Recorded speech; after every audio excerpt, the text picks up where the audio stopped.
What I've realized 3 years in doing this full time is that it's never about how you react when things are going well. Because it's easy to react positively when things are going well, when you're making, you know, 10, 12 grand a month, when clients' inquiries are coming through thick and fast, when you have a full day where you're just able to get your head into work and things are just flowing. That's easy to react to. What's difficult to react to, but what makes the biggest difference is how do you handle when things aren't going well? How do you handle when inquiries start to drop off, when people aren't really contacting you, when there doesn't seem to be much opportunity, when the market drops? All these things, because I used to react so negatively to those things. I used to get down in the dumps about it, and that would affect everything that followed on. I'd become quite negative in my thinking. I'd start to think, am I going to have to, think of something else? Am I going to have to do something else? Am I going to have to go back to a job? I think it's within us to just go to those negative places. What I've tried to get better at is just accepting what is, particularly those things I can't control. And you cannot control whether somebody says yes or no to your offer. So all you can do is think about what it means for you, and embracing it means that instead of taking it personally and thinking about all the things you've done wrong, you start to see it as a process. A rejection is not a bad thing. It's just a misalignment, and it builds an emotional control. And it really teaches you not to spiral when things start to go wrong. And I think if you can accept and even embrace rejection, you'll be able to accept and embrace when bigger things don't go right in your freelance business. So like I said, it's a small thing, but it's a small thing that every freelancer has to deal with. And then they'll have to deal with other things as well, because freelance is up and down. It really is. And it's all about how you handle those downtimes, because the up times, it's easy. It's easy. Things are flowing. There's no challenge in that. The challenge is accepting the low times. If you can't accept the low times, then mentally, you can't accept the high times either. If you can't accept that your sales may drop off by 50, 60%, then you can't accept that they may jump by 50, 60%. So it's teaching your mind to deal with these things a lot better.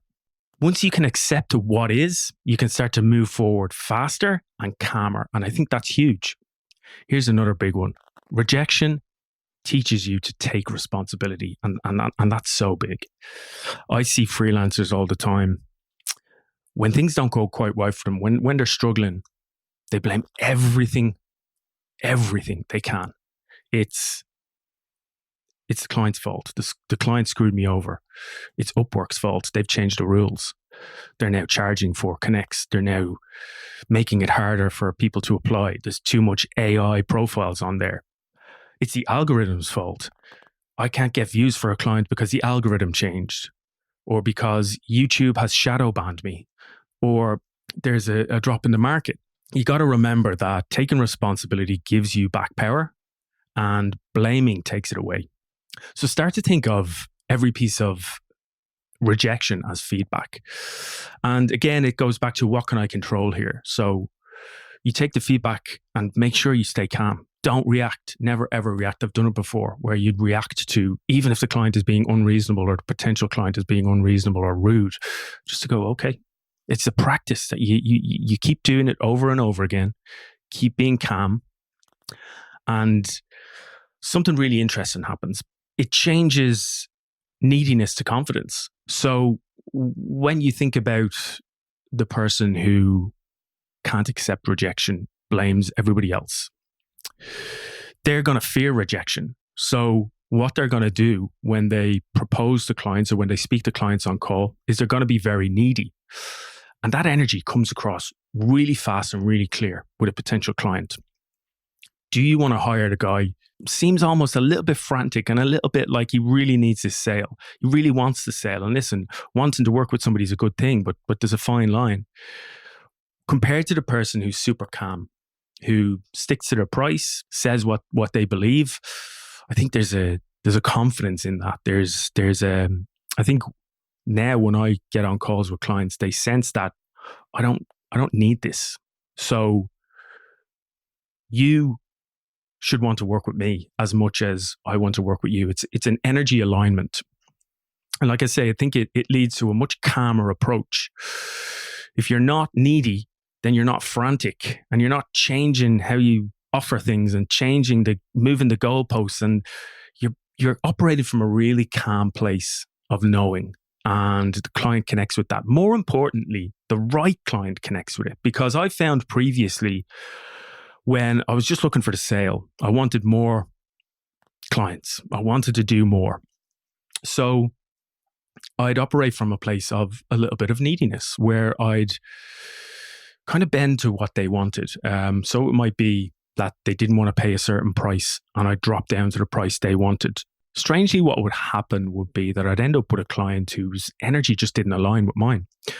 I'd end up with a client who was frantic, who was changing things all the time, who was changing their mind about what they wanted to do all the time, moving the goalposts, late sending stuff over, late paying.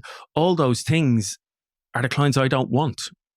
So I think being true to yourself and being calm in the situation, and being somebody who comes from a place of, I believe in myself, and if you want to work with it or not, I'm all good with it, and I'm cool with rejection, that creates an energy that you will then align with clients who are calm and who are on your level and who think very similar to you. And that creates a beautiful synergy when you can work so much better with a client and deliver better results for them. So in summary, I think rejection is something that every freelancer has to deal with, no matter what stage you're at.